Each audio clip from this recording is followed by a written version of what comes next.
민수기 31장 1절에서 24절까지 말씀이에요. 오늘 말씀을 우리가 보면 하나님께서 그 죄의 그 작은 그 싹이라도 하나님께서 그것을 제하시기를 원하시는, 그래서 이 죄와 그리고 하나님 앞에서 우리 안에 이 불의, 이 죄악이라고 하는 것, 그리고 하나님과의 관계가 틀어지게 만드는, 그리고 하나님의 관계를 우리가 이 적대적으로 만드는 이런 불의, 이런 모든 것에 대해서 하나님께서 이 모든 것을 그 처음에 그 싹을 다 하나님께서 제하시기를 원하십니다. 이 죄라고 하는 것이 마치 이 공기 중에 우리가 미세먼지가 많은 그런 날에 아무리 조심하고 해도 결국은 그 미세먼지가 우리가 노출될 수밖에 없는 것처럼 일종의 그런 거죠. 그래서 내가 조심한다고 하는 것이 아니라 그 근거가 되는 것을 제거하는 것이 필요합니다. 그래서 우리가 파리가 막 들끓을 때 파리를 잡는 것이 아니라 파리가 생기게 하는 그 쓰레기, 그리고 파리가 들끓는 그 장소를 깨끗게 하는 것이 더 중요하죠. 그래서 아무리 파리를 잡아도 우리가 그 속에서 막 들끓고 있는 그런 오염된 이런 부분들을 제거하지 않으면 아무런 의미가 없는 것이, 그래서 오늘 말씀 속에서 우리가 보는 것도 바로 그런 것인데, 여호와께서 모세에게 말씀하여 이르시되 이스라엘의 자손의 원수 미디안에게 갚으라. 그 후에 내 조상에게로 돌아가리라. 그래서 이 미디안, 이스라엘의 이 자손이라고 했을 때 이스라엘의 그 지파에게 미디안이나 또는 모압 이런 족속들이 이스라엘을 이렇게 꼬드겨서 음행하게 하고, 그리고 바알 부호를 섬기게 하고 하는 이러한 부분들을 보게 되죠. 그래서 모압과 미디안이 연합해서 이스라엘을 우리가 이 죄악에, 특히 음행에 빠지게 하고, 또한 그들이 바알 부호를 섬기게 하는, 하나님과 이스라엘 사이를 갈라놓는, 그래서 하나님과 이스라엘 사이에 이 등지게 만드는 일종의 불이죠. 그러니까 의가 하나님과의 관계 속에서의 바른 관계라고 본다면, 불의는 이들의 죄악과 그리고 이들로 인해서 하나님의 이 관계가 틀어지게 만드는 것이에요. 이것은 누가 하는 거예요? 영적으로 보면 사단이 하는 일이 바로 그것입니다. 그래서 사단이 늘 우리에게 와서 유혹과 미혹으로, 때로는 우리처럼 친구처럼 다가와서 하나님을 끊임없이 등지게 하고 하나님과 우리가 갈라지게 만드는, 이런 하나님과 우리 사이에 자꾸 틈을 벌어지게 만드는 것을 보게 되잖아요. 그래서 그 친밀함을 깨는 이런 것을 보게 됩니다. 그래서 이 미디안, 이 이스라엘의 자손의 원수라고까지 말씀하십니다. 그래서 이 원수를 미디안에게 갚으라. 이것도 연장해서 보면 하나님의 질투라고 볼 수 있죠. 그래서 이 미디안에게 갚으라. 그래서 각 지파에 나갈 수 있는 1000명씩을 모아라. 그래서 그 중에 이 12,000명, 12지파에서 12,000명을 택하여 무장시키지라. 그래서 각 지파에 우리가 1000명씩을 모아가지고, 그래서 12,000명을 조직합니다. 그래서 이들에게는 이제 무장 세력으로 완전히 무장을 시키고 하나님께서 이 미디안을 치도록 하는 것을 말씀합니다. 이제 이스라엘에게 있어서 이것은 어떻게 보면 이 가나안 땅에 들어갔을 때 수많은 전쟁, 그 전쟁에 있어서 이것은 이제 하나님께 속한 전쟁이다 라고 하는 것을 지금 이스라엘에, 특히 지금 미디안이 이 족속에 대해서 하나님이 이것을 이제 훈련시키는 것이죠. 그래서 우리가 이 영적 싸움도 훈련인 것처럼 이들에게 있어서 이 12,000명을 무장해서 싸우는 이것은 분명히 이 그들에게 있어서 이 싸움의 훈련이 하나님의 말씀대로 싸우면 너희가 이긴다 라고 하는 것을 훈련하는 것이죠. 그래서 모세가 있을 때 이 싸움이 의미가 있잖아요. 나중에 이제 요단강을 건너고 여리고성을 치고 막 할 때는 모세가 없이 싸우는 거예요. 그래서 이스라엘 백성들에게 있어서 모세가 함께하는 싸움, 이것도 중요하지만 하나님이 이들에게 훈련하시는 것은 지금 이 엘라살의 아들 비느하스에게 성소의 기구와 신호나팔을 들려서 성소 기구와 신호나팔을 들려서 그들과 함께 전쟁에 보내네. 이것은 성소의 기구라고 하는 것은 이제 하나님의 임재를 상징하는 것이고 이 신호나팔이라고 하는 것은 하나님의 사인이죠. 그래서 이제 모세가 함께하는 싸움에서 하나님의 임재가 함께하는 싸움으로 그들이 이 인식의 전환이 필요한 거예요. 어떻게 보면 모세가 탁월한 지도자로서 모세가 함께하는 싸움, 모세가 함께하는 이런 전쟁, 이런 것에 많이 의지했던 부분이 있었는데 이제 그런 부분이 이제 모세가 아니라 이제 하나님의 임재와 하나님의 사인이 이 전쟁에서 훨씬 더 중요하다라고 하는 것, 이것을 지금 훈련하는 거예요. 그래서 이 전쟁은 우리가 하나님께 속한 것이다 라고 하는 것을 다시금 깨닫게 되는 것이죠. 그래서 그들이 여호와께서 모세에게 명령하신 대로 미디안을 쳐서 남자를 다 죽입니다. 그리고 이때 미디안에 여러 흩어진 이 미디안 각각의 이렇게 이 구성 공동체가 있죠. 그래서 미디안의 5 왕을 죽였다라고 하는 것은 이것이 이들이 한 나라가 아니라 일종의 연합 체제로 되어 있는 것을 보게 돼요. 그래서 미디안 왕들 에이와 레겜과 스루와 후루와 그리고 레바 이 5 왕을 죽이고 이때 부월의 아들 발람을 칼로 죽인 것을 보게 됩니다. 이 발람의 죽음은 하나님이 저주하는 것을 허락하지 않아서 발람에게 계속해서 이제 그 축복을 하도록 하나님 입에 담은 이야기를 전하도록 했죠.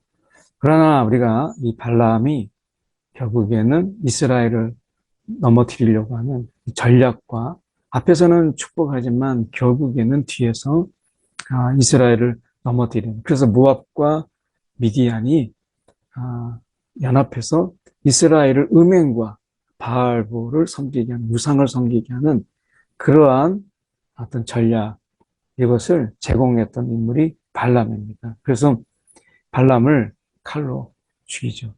결국 다른 성경에서 참조를 해서 본다면 결국 발람은 삭슬을 위하여 이것을 그렇게 했던 것으로 보아요. 그러니까 발락이 제시했던 그 높은 지위와 그리고 어떻게 보면 금은보화 이런 것들이 그에게 있어서 결국에는 미혹이 되고 결국에는 그것이 그의 걸림이 되는 것을 보게 돼요. 그래서 죄라고 하는 것은 내가 죄와 가까이 하면서 죄와 나는 싸워 이길 수 있어 라고 말하는 그것보다 더 좋은 것은 그 죄악을 처음부터 가까이 하지 않는 것이 더 지혜로운 것입니다. 그래서 우리가 시편 1편의 말씀에 보면 오만한 자에 함께하지 않아요. 복이 있는 사람은.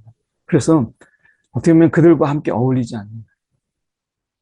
그러니까 어떻게 보면 그 죄악의, 죄의 유혹의 자리에 늘 가까이 있으면서 난 죄와 싸워 이길 수 있어 라고 하는 것보다 더 지혜로운 것은 그 죄의 죄악과 가까이 하지 않는 것이 더 중요한 것입니다. 그런데 부올의 아들 발람을 보면 결국에는 늘 미혹되기 쉬운데 그 알면서 미혹의 자리에 계속 서죠. 그 발락의 자리에 발락과 함께하는 그런 자리에 계속해서 그가 서성거리는 것을 보게 돼요. 결국에는 발람이 그 미혹을 스스로 넘어가는 것을 보게 돼요. 그 미혹에. 그러니까 스스로 가까이 하고 있잖아요. 그래서 이 발람이 결국에는 이때 죽게 됩니다. 그리고 이스라엘 자손이 미디안 부녀들과 그 아이들을 사로잡고 가축과 양떼와 재물을 다 취해서 가져옵니다. 그리고 이제 이 사로잡은 노략하고 탈취한 것을 가지고 이제 모세와 이런 이스라엘 제사장 그리고 회중에게 나옵니다. 자, 여기서 보면 전리품을 가지고 나와 탈취한 것, 노략한 것, 다 빼앗은 것, 이것을 사람과 짐승 그리고 탈취한 것 다 가지고 옵니다. 남자들은 다 죽였죠.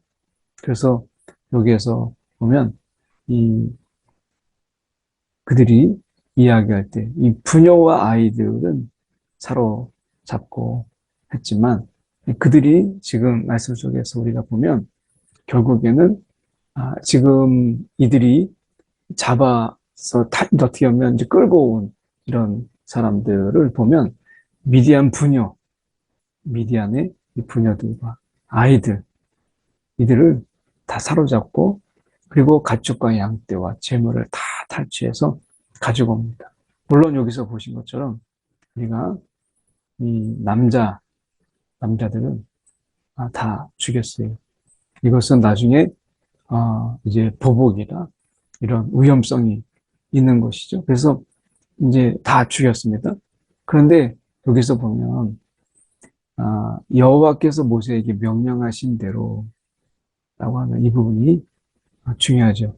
그래서 하나님의 임재와 하나님의 사인 속에서 하나님께서 명령하신 대로 그들이 미디안을 치고 그리고 이렇게 행합니다.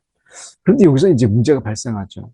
문제가 발생하는 이런 부분 속에서 보면 모세가 이 백성에게 백부장, 전쟁에 나갔던 천부장, 이런 지도자들에게 노하는 것을 보게 돼요. 노했다라고 이야기합니다. 그러면 모세가 노했던 이유가 무엇이냐면 여자들은 다 살려두었느냐. 결국 미디안의 이 전쟁은 남자들 때문이라기보다는 여자들 때문에 일어난 문제였잖아요. 그래서 그 음행과 바알보를 섬기는 이런 결국 발람의 꾀, 이 발람의 이 꾀라기보다 발람의 어떤 그 흉악한 이런 전략이죠.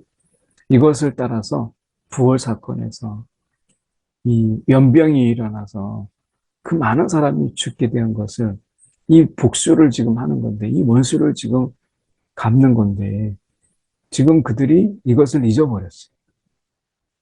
이것을 그들이 잊어버리고 왜 전쟁에 나갔는가라고 하는 이 부분을 잊어버린 거예요. 그러니까 미디안에게 갚으라라고 하는 이런 하나님의 전쟁의 이유, 이것은 결국 이 발람의 꾀가 있다 할지라도 그들 속에서 연병이 일어나게 해서 하나님 앞에 범죄하게 했다라고 하는 거죠. 이 하나님 앞에 범죄하게 함으로 인해서 하나님이 그들에게 이 원수로 그걸 갚으라고 말씀하신 건데 전쟁에 전리품이 있고 승리가 있고 많은 노획물이 있으니까 어떻게 했어요? 이걸 잊어버렸어요. 왜 전쟁에 나왔는지, 왜 전쟁을 하고 있는지를 잊어버린 거죠. 그러니까 어떻게 보면 승리나 그런 어떤 노략물, 그리고 그들이 빼앗은 탈취물들이 많으면 많을수록 왜 전쟁에 나왔는가라고 하는 것을 금방 잊어버린 거예요. 인간은 결국 우리가 가만히 돌아보면 우리가 눈앞에 있는 것에 우리가 모든 것을 다 빼앗겨요. 그러다 보니까 그들이 전쟁에 나갔다라고 하는 그 이유, 그 목적을 다 잊어버린 거예요. 모세가 이것에 대해서 화를 내면서 왜 이 전쟁을 하는지를 너희가 잊었느냐. 그래서 아이들 중에서 남자는 다 죽이고 남자와 동침하여서 사내를 아는 여자 다 죽이라 라고 이야기합니다. 그래서 이 속에서 어떻게 보면 지금 이 사내를 아는 여자를 다 죽이고 그리고 남자는 다 죽이고 하는 이 부분 속에서 결국에는 이 하나님이 이 전쟁을 하게 하신 그 근본적인 부분 우리가 보면 결국 음행이잖아요. 그 음행의 요지가 있는 이 사내를 하는 여자는 다 죽이고 그리고 남자 이 나중에 남자는 자라서 우리가 이 미디안의 이런 어떤 그 피를 통해서 또 피를 부를 수 있는 여지가 있고 이것은 잠재적으로 굉장히 위협적인 부분이 되기 때문에 결국에는 이들을 다 죽입니다. 그리고 동침하지 아니하여 사내를 알지 못하는 여자들은 남겨놓습니다. 그래서 우리가 이 전쟁의 이 목적, 전쟁의 이유를 잊고 되었던 것을, 잊었던 것을 다시 이 모세가 깨우치는 것을 보게 돼요. 그래서 결국 이 지도자라고 하는 부분 속에서 우리가 어떤 리더십이라고 하는 부분 속에서 그 분명한 목적, 그 앞에 있는 어떤 일이 벌어지더라도 그 목적과 하나님의 명령, 결국 이 전쟁은 하나님의 명령에 의해서 된 것이잖아요. 그러니까 결국에는 이 하나님의 명령과 전쟁의 이유, 이것에 대해서 그걸 잊지 않는 거죠. 그 방향을 잃지 않는 거예요. 그게 모세가 그 지도자로서 그가 감당하는 일이죠. 너희는 이래 동안 진영 밖에 주둔하라. 살인자나 죽임을 당한 사체를 만진 자. 셋째 날과 일곱째 날에 몸을 깨끗하게 된다라고 하는 것. 죽음을 가까이 한 자. 이들은 몸을 깨끗게 하는 거예요. 죽음이라고 하는 것은 부정한 것이거든요. 그래서 이것을 이제 깨끗하게 하는 거예요. 오늘 우리에게 있어서 이 죽음이라고 하는 것이 있지만 오늘 그 죽음을 예수 그리스도께서 이 죽음을 통해서 사망을 이기셨잖아요. 이것을 통해서 우리 가운데 부활의 길을 여셨어요. 오늘 우리 가운데 이 죽음이라고 하는 이 부분이 분명히 우리 가운데 끼치는 그런 영향력이 있죠. 그래서 하나님이 그 죽음이라고 하는 이 사체를 만진 자, 그들은 그것을 깨끗하게 할 것이다. 그래서 죽음의 공포, 죽음의 그림자, 전쟁에 나갔던 우리가 베트남 우리가 전쟁에서 보면 그때 당시에는 살기 위해서 막 전쟁을 했지만 나중에 그것이 깊은 상처가 되고 그들에게 있어서 정상적인 삶을 살지 못하게 하는 이런 두려움과 공포 그리고 죽음이라고 하는 이런 두려움이 그들 속에 엄습하는 것을 보게 되죠. 오늘 하나님께서 이러한 이 살인과 죽음, 결국 내가 살기 위해서 죽였던 이 전쟁의 이런 부분 속에서 그들의 몸을 깨끗하게 한다라고 하는 것은 그 전쟁에서 가지게 되는 트라우마, 이런 부분들을 제거하게 하는, 그래서 그들을 정결케 하는 것이죠. 이런 트라우마와 그리고 피를 흘린 그것이 그들에게 있어서 또한 그 잔인함으로 남아있는 이런 모든 것들을 하나님이 씻게 하시는 것을 보게 됩니다. 그래서 우리가 불을 견딜 만한 것들은 불을 지나게 하고 그리고 불에 견디지 못할 것은 물을 지나가게 할 것이다. 그렇게 함으로 인해서 하나님께서 그들을 정결케 하고 그리고 일곱째 날에 옷을 따름으로 인해서 깨끗하게 한다. 그것은 이 전쟁 속에서 가지고 있었던 트라우마나 또 그들 속에서 내가 살기 위해서 분명히 하나님의 명령한 전쟁이지만 그 잔인함, 그 흉측한 걸 많이 보잖아요. 이런 모든 것에서 하나님이 치유하시는 그리고 깨끗게 하시는 그들의 전쟁 중에 있었던 잔인함, 잔혹함, 그리고 치열함, 이런 것을 우리가 몸을 깨끗게 함으로 인해서 하나님께서 씻어주시는, 그리고 그들 또한 그들의 전쟁에 임했던 모든 것들을 내려놓고 다시 평온함으로 들어가는 이런 모습들을 우리가 보게 되죠. 우리가 영적 싸움 속에서 치열하게 이 싸움을 감당해야 되지만, 그러나 우리가 하나님 앞에서, 그리고 그 사랑하는 이웃을 사랑하고 하나님을 사랑하는 가운데 이런 전쟁에 임했던 이런 마음들은 내가 다시 또 내려놓는 이러한 부분들이 필요한 것이죠. 오늘 하나님의 전쟁, 미디안과의 싸움 속에서 죄악을 처음부터 그 싹을 자르라 라고 하는 부분으로 함께 살펴봤습니다. 함께 이 시간 한 1분 정도 기도하겠습니다. 사랑이 많으신 하나님 아버지, 감사합니다. 오늘도 우리의 삶의 자리 속에서 끊임없이 밀려오는 이 전쟁, 그 속에서 우리가 잘 감당할 수 있도록 주님 인도하시고, 오늘 하나님의 임재와 또 하나님의 인도하심 속에서, 하나님의 임재와 인도함 속에서 이 전쟁을 우리가 감당하고 있습니다. 결코 홀로 이 싸움을 감당하는 것이 아님을 다시 한번 우리가 깨닫게 하여 주시옵소서. 사랑이 많으신 하나님 아버지, 오늘도 이 끊임없는 싸움 속에서 하나님의 임재와 또 하나님의 사인을 우리가 바라보며 하나님과 더불어 능히 싸워 이기는 우리의 싸움이 되게 하여 주시옵소서. 아버지 하나님, 오늘도 죄악에 미혹에 하나님 맴돌지 않게 하시고, 오늘도 하나님 이 죄악의 싹을 처음부터 자르는 용기를 우리 가운데 또 지혜를 베풀어 주시옵소서.